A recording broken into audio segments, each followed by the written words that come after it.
Hello, everybody. Welcome to today. Yesterday's tomorrow and tomorrow's yesterday, which just so happens to be the perfect time to talk about Jennifer's Body. It's one of my all-time favorite movies to rewatch. It's a classic for the gays and the girls, and it's that or World War III out there. I go both ways. Jennifer's Body was written by a woman, directed by a woman, where both the protagonist and the antagonist of the film are women, in an over-the-top dark comedy horror movie filled with self-referential dialogue about a demon girl having to eat men to survive. And they still marketed it to young, horny, straight men. Someone probably already determined why, but my 2 cents on the matter are Hollywood has a problem of underestimating the buying power of women, queer people, and people of color at the box office. In this particular case, we have a movie clearly made for the girls and the gays. But this was 2009, and I think we were going through a pretty major shift in pop culture. I think the 2010s were so formative and so fast changing, like we've come such a long way, we've started going back.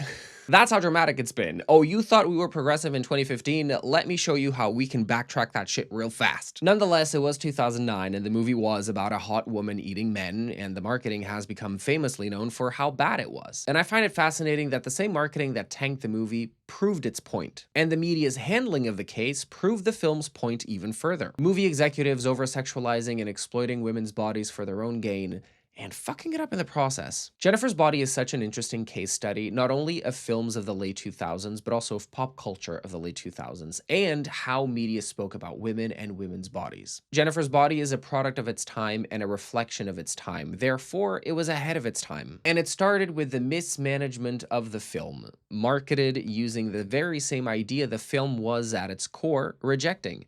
As if executives never bothered to watch the film, they just knew that Megan Fox was in it, she's hot, and there was a lesbian kiss in it. A lesbian kiss that narratively meant so much more than just two girls making out. But the marketing machine of Hollywood, man about it as they could be, plastered the kiss all over their promotional material. And I remember as a gay boy, before I knew about the gay, watching the YouTube clip of Megan Fox and Amanda Seyfried's lesbian kiss in Jennifer's Body. This was in Portugal, so like the promotion for this movie went fucking international. And the film was such a reflection of its time that the media proved the film's point before the film even had to articulate anything at all. During filming of the movie, Megan Fox had to swim in a lake, nude, apart from some skin-colored coverings. And despite the many efforts of production to keep Megan protected from outsiders during shooting, somehow paparazzi managed to station themselves on the other side of the lake and take these really far away pictures of Megan where she seemingly was nude. And suddenly headlines were popping up everywhere and these pictures were plastered all over the place. And it's how many people came to know of Jennifer's Body, because the pictures were leaked a year before the film's release. Over a year before the film even premiered, Megan's body was already being exploited in the same way that Jennifer's Body is exploited in the movie. And isn't that ironic? If you're still unfamiliar with the film at this point, I can only assume that you've been living underground in a bunker somewhere by yourself, in which case, turn around and go back to that bunker. There is nothing here for you. There's nothing here for anyone. We really do not deserve this place. World War III is about to kill us all, okay? And that's if an asteroid doesn't kill us first. Hopefully, fingers crossed, right? Or climate change. We're all gonna die. Go back. Where was I? Right. Jennifer's Body is about a teenage girl who becomes a succubus for a flesh-eating demon and her nerdy best friend who tries to put a stop to it. And the movie works on so many levels. On surface level, it's a fun, campy comedy horror about a hot girl killing and eating boys wrapped up with sharp dialogue and cool horror scenes. But on a deeper level, it's a complex story that uses the demon to convey the brutality of women maturing in a patriarchal society, a system where women's bodies are marketed and consumed by men, with their appearance being the only valid and useful form of currency they have. And though those aren't the only themes, it's the only one that I need for this point right now. In the movie, Jennifer is presented as this pretty much perfect girl. She is the epitome of beauty, and it also helps that they make everyone else look kind of shit. And it's her supposed perceived pure body that is used as an offer in return for success of this stupid band. In the real world, it's Megan's body being used and exposed to generate conversation about this film and hopefully boost its chances at the box office. Now, I'm not saying that the paparazzi were actively trying to make the movie successful. I'm saying the paparazzi are the early day content creators that had to create viral moments. You know, this was before the internet allowed anyone to go viral within minutes. Back then, you really had to work to make these moments last and have any sort of impact. And if in the movie Jennifer is left dealing with the aftermath of her sacrifice on her own, in real life it was Megan, the actress, the person who had to deal with her treatment in media. And at the time she was everywhere. I remember she was named Sexiest Woman in the World by FHM readers 2 consecutive years in 2008 and 2009, and that was following her appearance in 2007 in the movie Transformers. The scene where she is leaning over the hood of the car, that changed my brain chemistry. And I'm gay. I remember that I thought, yeah, no woman has ever looked this beautiful in the history of humanity. That was how serious it was for me. Like, I had the biggest crush on her when I was 12, which is weird because I'm really gay, like gay. And pretty quickly, Megan Fox was reduced as just a sex symbol. Every conversation about her was about her body and her sex appeal and how hot she was and pretty she was. This, of course, is not something new and it hasn't changed. I mean, a more recent example I can think of is Sydney Sweeney. The difference being Sydney Sweeney has leaned into her over-sexualization in media to make money out of it. And what she's doing isn't inherently bad. It's quite empowering that she is able to profit off of the exploitation of her image that the media is going to run anyway. People are going to call her hot. She may as well make a coin out of it, right? The problem with Sydney is the people that she is aligning herself with to reach that success, like taking $1 billion investment from fucking Jeff Bezos.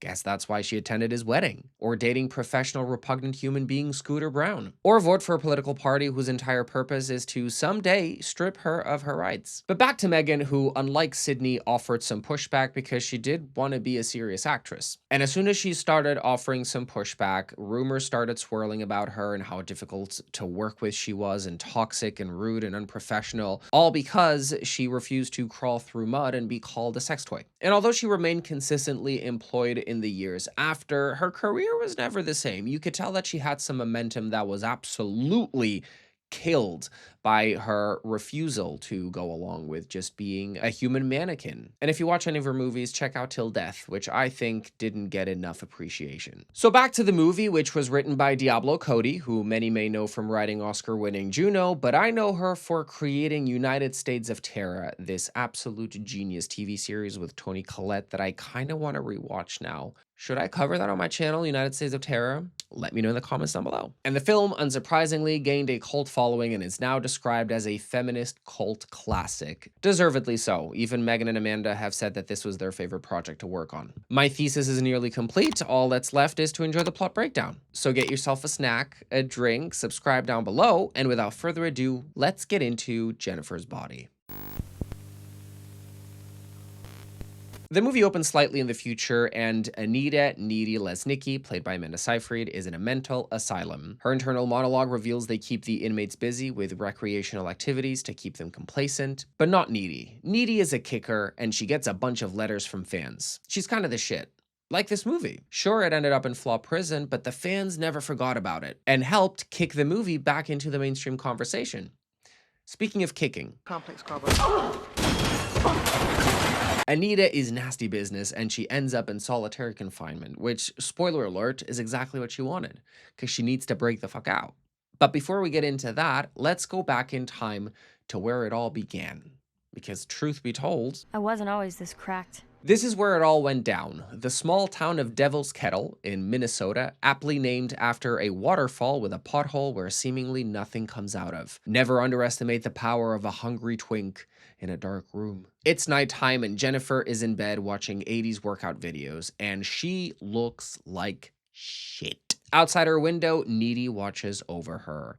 And as bad as she looks, Jennifer didn't always look this rough. 2 months further into the past, everything was normal. Jennifer was a drop-dead gorgeous cheerleader, Anita Needy Lesnicki was a regular awkward-looking plain Jane, and Needy's boyfriend Chip had the Bieber fever. That or a really overgrown bowl cut.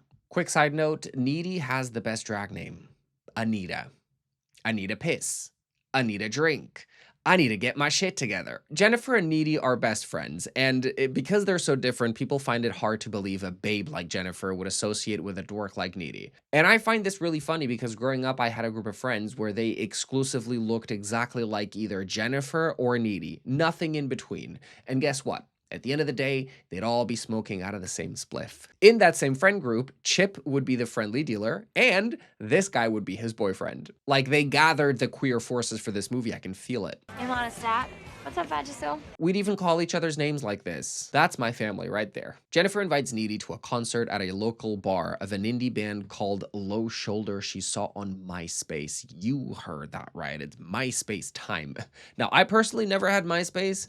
I did have High Five. Was that a thing where you're from? High Five? I hear that there's a whole generation of 20-something-year-old people that were born after the year 2000. So if you don't know what a high five was, it was before Facebook. I know that people had Tumblr, others had MySpace. High Five was just the one we had. When Needy tells Jennifer that she promised she'd hang out with Chip, Boo, cross out Needy. if I had a nickel for any time the popular Mean Girl tells Amanda Seyfried's character, boo, I'd have 2 nickels, which isn't a lot, but it's weird that it's happened twice. Boo, you whore. Persuasive as she is, though, Jennifer convinces Needy to go with her to this concert because Jennifer gets whatever she wants. And if you looked like her, you would too. Don't hate the player, hate the game. Back home, Chip questions their friendship because he finds that Needy just panders to Jennifer's every whim. But Needy disagrees, saying they have lots in common. That's why they're biffs. But Chip isn't entirely wrong. Their friendship is at odds with who they are socially in high school, and that's by design. Jennifer is hot and popular, and she likes having a sidekick that looks like Needy, because it makes her look better by comparison. It's why this friendship hangs on the balance of a carefully curated dynamic in which Needy doesn't upstage Jennifer, but also doesn't look like total dog shit. And Needy accepts this dynamic because they're sandbox friends. They've been besties since they were little girls. Somewhere between their differing aesthetics and values, there is a real friendship that cuts deeper than daily life. It's like love that you have for your family members, even if they're assholes or they fuck up. It smells like Thai food in here. Have you guys been fucking? Did I mention the writing is really funny? Another great example of the dynamic in their friendship when Jennifer pushes Needy slightly harder, reasserting her dominant status in this friendship in front of Needy's man. Eat my ass, Chip. See, Jennifer did it for the girls, but she also did it for the gays. The concert is at this local bar, and all they have is a jukebox and a sticker toilet. The place is a shithole, so naturally, Chris Pratt is there. Chris Pratt plays a grown-up that has slept with Jennifer, who's a minor, so, you know, he's a pig. But worse than him are the members of Low Shoulder. Oh, just the name alone, Low Shoulder. What a low-level, gross name. Jennifer introduces herself to Nikolai, the lead singer, and she's very fangirly about it. Needy, unimpressed by their emo MySpace aesthetic, questions why they'd want to play all the way here from the city. And then while Jennifer gets them a drink, Needy overhears the lead singer telling his bandmates that Jennifer is the one because there's always a girl who talks a big game but is definitely a virgin, and they didn't drive out there for nothing. Needy interrupts them and tells them that Jennifer is definitely a virgin, which is why she doesn't sleep with losers like them, thinking that she's helping her, not knowing that that's exactly what they want, a virgin. Except she's not a virgin. What? I'm not even a backdoor virgin. Once again, Jennifer did it for the gays. She was taking it up the ass before it was cool, okay? Give her props. Jennifer's not a virgin, but hearing Needy say that Nikolai is only interested in her because he thinks she's a virgin makes her want him more. And you know what, girl? I get it. Yeah, I get it, sure. Mid-concert, a fire breaks out in the bar, spreading like wildfire in just moments. Chaos erupts, a bunch of people die, but the girls narrowly escape through the window in the bathroom. Nikolai approaches them and invites them into his van. Jennifer, who is in a state of shock, is coerced into drinking beer and getting into the van with them. And Needy tries stopping her, but when Jennifer comes to it, she's all in for the van plan. And Needy lets her go. Goddamn, Needy, your name should be Anita Call the Cops. Anita, tell them that my minor friend just got taken by a bunch of creepy dudes from a band from the city. But no, she lets them go. Later that night, while on the phone to Chip, Jennifer breaks into her home. She's battered, bruised, and bleeding, and she smiles before attacking a roast chicken Needy had in her fridge. That is me after a night out. And then she pukes black slime that screeches and moves, and Needy just stares at it. She doesn't run out the house. She just She just stays and looks at the slime moving on its own. She does eventually get up to call the police, but Jennifer shoves her against the wall and asks her, "Are you scared?" Before really intensely like smelling her neck and then just leaving out the back door. Cut to the day after, and Jennifer shows up to school looking better than ever, like especially refreshed. Needy's like, "I need to put my glasses back on." She's in shock because she's just spent the past night scrubbing black goo Jen barfed all over her floor. Look at the state of her nails! We find out 8 students died along with a bunch of other people, and you know, everyone in this school is now sad and mourning because this is such a small town. Everybody knows everyone. Except for Jennifer, who looks like she's just came back from a long stay at a spa. Outside in the football field, Jonas, a football quarterback, is sad, and Jennifer, looking beautiful as ever, approaches him and tells him, "Come with me to the woods. It's what your friend Craig would have wanted." She takes him to the woods and they start making out, and suddenly they have an audience of animals just staring at them. And after joking he'll see his dead friend again soon, she unceremoniously pushes him against a tree before opening her mouth like a demon and eating him. Yeah. Did you hear that? Yeah, that's me having my 3rd nervous breakdown of the day after my dog kicked mud into my face as I was trying to pick up her poop. His body is later found by a teacher in the woods, half-eaten, and Jennifer is just swimming in this lake. It's cold as fuck outside, but she seems impervious to it because she's a demon. And this is where the aforementioned paparazzi pictures came from this scene. What made the situation even worse is that her body is less exposed in the movie where she's playing a character that is naked than the actual pictures taken by the paparazzi. Like, she's less exposed in the movie. You know what I mean? Like, the media really sucks, man. It really sucks. That evening, Needy and Jennifer speak on the phone, and this is when we get the infamous lighter on the tongue scene. Like, this gif lives in infamy. You didn't hear this from me, and I will deny it if it ever comes up in conversation, but I may have stupidly tried doing that shit on my tongue. Because kids be stupid. Needy's like, I need to be sad. And Jennifer's like, who cares about white trash pig roast? Jennifer. She's just so like, ah. So Skip tells Needy that Jonas was murdered, and Needy starts connecting the dots, and she's all like, I need to be honest, this can't be a coincidence. And while students at the school become generally numb and sad and somber, Jennifer fucking thrives. And you can see this because she stands out as a vision in fully saturated color, while everyone around her withers away in shades of gray. I'm a fucking poet. Could this be a metaphor for how gray and hopeless the world is, and movies are the shiny, colorful distraction that keeps us all passive and complacent? Okay, not too much, Eric. Not too much. And get this. The tragedy put Devil's Kettle on national headlines, and the band becomes an overnight sensation around the country, acting almost as the spokespeople of all the lives lost in this tragedy. And out of the proceeds of their song that they're releasing as a charity single, they're going to donate 3% of profits to local families affected by loss. 3 whole %. Yeah. Eventually, though, people start recovering slowly, realizing they'll be fine. And guess who now looks like dog shit in comparison?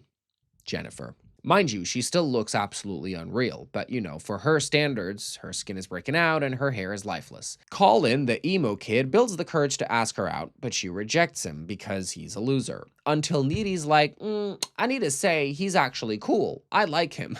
So Jennifer's like, Colin, come back, let's go out. Almost like Needy's validation is enough, or maybe part of her wants to hurt Needy by eating one of her friends, or isolate Needy so that Needy has less friends and less people to rely on that aren't Jennifer. So later that night, 2 very special events happen. Needy and Chip have sex for the first time, and Jennifer eats Colin in an empty house that is in the middle of construction. But Needy senses something is wrong, and mid-coitus has visions of a demonic Jennifer and her victims. A sort of psychic connection, if you will, which was already present before Jennifer turned into a demon. Earlier in the film, without seeing her, Needy sensed Jennifer's presence in her house, an indication to how strong and deep their bond is. You know, they are inextricably linked. And I can't remember if it was before or after, but there is a flashback that shows Needy and Jennifer as little girls playing in the sandbox, and Jennifer gets a cut, I think in her hand or her arm, and Needy sucks the blood out, cleans the wound.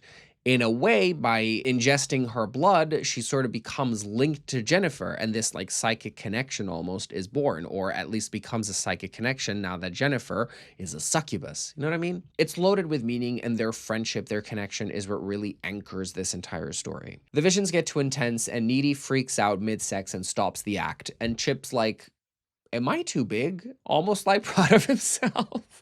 Chip, calm down, okay? Calm your teenage-looking face down. And on the other hand, Jennifer is literally just drinking Colin's blood, and he's half-eaten dead in front of her. Needy rushes home, nearly hits Jennifer with her car, only for Jennifer to then jump on her car, breaking her windshield. Needy's going through it, but she manages to make it home safely and lays in bed, only to find Jennifer is there. The atmosphere is weird, and Jennifer slowly approaches Needy, and then they kiss. And Needy kisses her back. And I'm not just talking a peck on the lips, no, they make out for like a good minute. They're making out until suddenly Needy snaps out of it. She almost comes to her senses and is like, what the f is going on? Almost like Jennifer has some voodoo powers that make her more desirable because she's just eaten someone. Or maybe the lines of their friendship and how intense it is are blurring. Or it could also be that some part of Needy has maybe always been sort of in love with Jennifer, and maybe that's part of why she puts up with the way that Jennifer treats her, because deep down there is that inexplicable love that never leaves. But this is when Jennifer fully explains what happened that night after the fire. So the band took her to the waterfalls, and unfortunately, she also reiterated she was indeed a virgin, hoping that that would be her way out, not knowing that's exactly what they wanted. And what they want is to sacrifice a virgin to Satan so their band can be successful and they can be as cool as that guy from Maroon 5. Ritualistic sacrifice so you can be like Adam Levine? I just know that in 2009 this shit hit like crack, and now it's like, what? Aim higher. If you're gonna kill someone, if you're gonna sacrifice a teenager, aim higher than Maroon 5. Come on. So they sacrificed the body of Jennifer, except she wasn't really a virgin. The sacrifice worked for the band, and they've since become a national sensation. But for Jennifer, it meant she didn't die. She only remembers making her way back to Needy, but she stopped herself from hurting Needy. Further testament to the power of friendship, the power of love. So instead, she snacked on a foreign exchange student who was walking home at night and hadn't spoken to anyone yet. She did what she needed to do to survive. So, like, she did nothing wrong, okay? Let's blame Low Shoulder. Dumbass name. Now all she needs to do is regularly eat to replenish her strength and her superpowers. She's invincible, she regenerates super fast like some X-Men shit. She's a demon, or rather she is the succubus for a flesh-eating demon. Again, not her fault. Hearing Jennifer imply that she basically needs to eat men to survive doesn't sit well with Needy, so Jennifer makes a couple of snide comments about her boyfriend and then jumps out the window. Following Colin's funeral and memorial, Needy's like, I need to find answers. So she heads over to the library to do some research on the occult. She does some research and she shares her very reasonable findings with a very concerned Chip. Jennifer's evil. According to Needy, if the human sacrifice is impure, the result may still be attained, but the demon will forever reside in the soul of the victim. She must forever feed on flesh to sustain the demon. Did you hear that? It was the soul of the victim, not villain. She's eating boys. They like make her really pretty and glowy, and her hair looks amazing. And then when she's hungry, she's weak and cranky and ugly. I mean, like, ugly for her. I love a bad bitch that no matter what, you can't tell her she's ugly. Like, you can say anything, but you can't tell her that she's ugly. She then says the dance is going to be an all-you-can-eat buffet and asks Chip to promise her he won't go to the dance and that it's not safe for them to be together right now. But he never promises. Dumbass. Cut to the night of the dance. Needy is in this pink number. Love that. Chip's in this little suit. And Jennifer, goddamn, might as well call her Anita Snack, because she looks worn out. Anita Snack, what? Jennifer intercepts Chip on his way to the prom and convinces him that Needy was sleeping with Colin, then unconvincingly tells him she's liked him more than she's ever admitted to herself, and kisses him. And he lets her. He lets his girlfriend's best friend turn him against his girlfriend in a matter of 20 seconds. Teenage love runs deep. Meanwhile, guess who's playing at the fucking prom? Low Shoulder! Hello! You know what we need to do? Jennifer and Needy need to team up and then kill these Jennifer, you hungry? I got a good snack of 5 men right here. Go, eat them. Huh? But no. Teenage girls, am I right? Jennifer takes Chip to an abandoned pool up in the hill, and Needy senses something is wrong. You know that psychic connection they have? She swings by his home, but he isn't there, so she rushes out again in search for him. And she needs to hurry up because Chip at the pool rejects Jennifer's advances to continue kissing. So Jennifer, pushes him into the pool and attacks him. Needy finds them, but by that point, Jen's already chomped on his neck pretty badly. Needy jumps in the water to help him and maces Jennifer, who reveals she can fucking fly. Sorry, she can hover. It's not that impressive. Jennifer and Needy have a very heated back and forth where they call each other horrible names like Hannah Montana. You're a jerk. Wow, nice insult, Hannah Montana. When she said Hannah Montana back in 2009, I was... So I used to watch Hannah Montana religiously because it was the first ever TV series from Disney Channel that I somehow managed to find online in its original language. Portugal, they don't dub any TV series, right? I think this is why a lot of people in certain European countries learn English so well, is because we hear English from a very early age in movies and TV series. But on Disney Channel, they dubbed these shows and series. So like The Sweet Life of Zack and Cody, Hannah Montana, Wizards of Waverly Place, the That's So Raven, all of that was all in Portuguese. So the first time that I ever heard any of the actors from Disney Channel like actually speak in the original language in the series was Hannah Montana. I somehow found the episodes online and I got them. I sailed the stormy seas like a pirate. All of this to say that Hannah Montana was pretty formative in my childhood, so this joke really hits so strong. They have a back and forth before Jennifer establishes that she is going to eat her and shit her out. Thought you only murdered boys. I go both ways. And then Chip impales her torso with a massive pole. She removes it and asks, "Do you have a tampon?" Thought I'd ask. You seem like you might be plugging. That was so, Jennifer then leaves and Chip dies in Needy's arms. And honestly, she did tell him, she did warn him, don't go to the prom. And he did anyway. And before the final act kicks in, let's ask ourselves, why would Jennifer eat her best friend's boyfriend with so many men available for her to munch on? And I have some working theories. In part, it's because Chip is the only guy that she can't have, right? Because he likes Needy. Chip is the one thing that Anita has that Jennifer can't have because he is impervious to her charms. He likes Anita's vibe. He is attracted to Anita, who is the complete polar opposite of Jennifer. And that fucks with the dynamic where Jennifer is above Needy and her needs. And I think the demon exacerbates that dynamic, that competitiveness, the dominance that Jennifer has over Needy. And let's also not forget that Needy was basically Jennifer's only real friend before the fire. Sure, she's hot and popular and fucks a bunch of guys, but like real friends, she only has Needy. Needy is the one person that knows her inside and out, and they were inextricably linked psychically, right? So maybe through this linking, Jennifer is now also growing more affectionate towards Chip or warming up to the idea of eating him because part of her, the part that she shares with Needy, wants Chip. Does that make sense? And let's not forget that Needy is basically Jennifer's last connection to her humanity. Needy is the one person that she refused to hurt because they are best friends at the end of the day. No matter how badly they treat each other, mainly Jennifer treats Anita badly, no matter how toxic their friendship becomes, like that is love, that is true love, that is true friendship. Maybe Jennifer wanted to isolate Needy further and have her all to herself. So like she eats her emo friend and then she eats her boyfriend. And that brings us back to Needy staring at Jennifer. She bursts through that window ninja style and attacks Jennifer with a box cutter. Do you buy all your murder weapons at Home Depot? God, you're butch. That was a classy read. That was a classy read. What they should have done is gone back to the high school and murder all the bandmates of Low Shoulder and eaten them. But, we're fighting each other. Girl on girl crime. In the altercation, Jennifer bites Needy and floats in the air until Needy rips out the Biff necklace from Jennifer's neck, the proverbial symbol of their friendship gone. So they both fall in slow motion and Needy stabs Jennifer in her tit. Sorry, her heart. Jen dies and Needy is institutionalized, which brings us back to the beginning. Needy is in solitary confinement. Needy's different now. She's ruthless, vicious, not afraid to drop F-bombs or kick people. And what most scholars don't know is that if you get bitten by a demon and you happen to survive, you may just absorb some of the demon's abilities.